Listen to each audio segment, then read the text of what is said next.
Hello guys, फेरि पनि prank video लिएर आएको छु। सो भाइको रियाक्सन चाहिँ कस्तो आउँदो रहेछ हेरौँ है। मलाई पनि थाहा छैन के प्रैंक हुन्छ कस्तो हुन्छ। सो लास्टसम्म हेरौँ है। हेलो सुशील।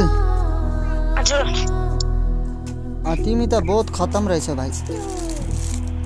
न त्यो युमीसँग तिमीले के भनेको मेरो बारेमा? के? त्यो तिम्रो साथी छ नि युमिस, भाइ हो कि दाइ हो के? तिनसँग तिमीले के भनेको मेरो बारेमा? किन? तिमीले त पुरा गाली गर्दैको अरे मलाई त। ला त्यस्तो भने छैन।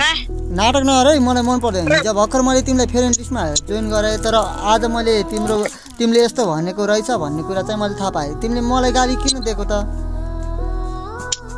के भनेर दाइ भन्नु त लु?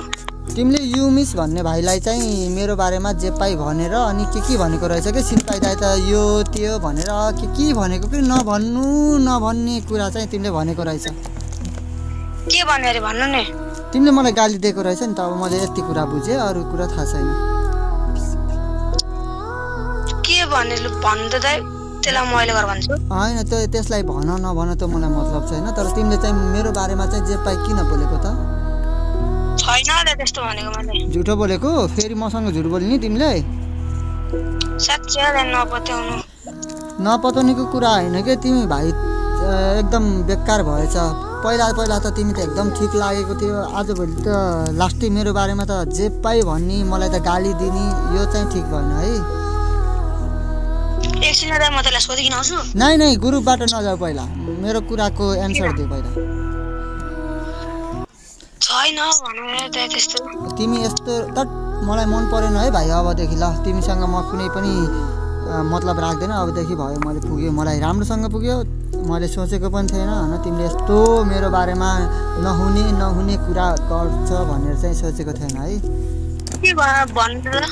एकदम मेरो दिल एकदम टुटिसक्यो तिमीले मेरो बारेमा जे पाइ भनेर। भन्नु न के भन्नु? अनि मेरो बारेमा जे पाइ किन बोलेको? छैन दाइ। मलाई गाली किन दिएको त? म रोइदिन्छु अब साँच्चै। छैन दाइ त्यस्तो भनेको।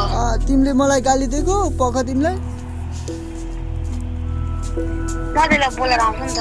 त्यसलाई बोलाउने होइन कि तिमीले मलाई गाली किन दिएको पहिला यो भन कि। अरू म तिमीसँग केही कुरै गर्नु मन छैन। अब भयो, मलाई पुग्यो। मैले केही भनेकै छैन। ल भयो ओके, गुड बाई सधैँको लागि। ल म तिमीलाई सबैबाट डिलिट हान्दिएँ। पहिला पनि तिमी पहिलाको जस्तो सुशील मेरो भाइ जस्तो लागेर एड गरेको थियो, तर अहिले चाहिँ एकदम मेरो बारेमा जे पाइ भन्ने, नहुने कुरा काट्ने होइन। ल ठिक छ, राम्रो काम गर्यो एकदम। तिमीलाई थाहा छ नि सिनपाइ दाइले कस्तो खालको भिडियो बनाउँछ भनेर? कस्तो खालको भिडियो बनाउँछ अरे? अहिले मैले तिमी माथि प्रैंकै गरेको भाइ।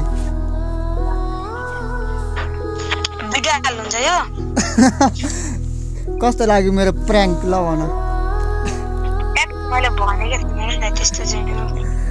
तिमी एकदम गतिलो भाइ हो र। मैले त यत्तिकै प्रैंक गरेको, त्यही भएर त थाहा रहेछ नि त तिम्रो दाइले प्रैंक भिडियो बनाउँछ। अनि दाइले भनेको कुरा किन विश्वास गरेको?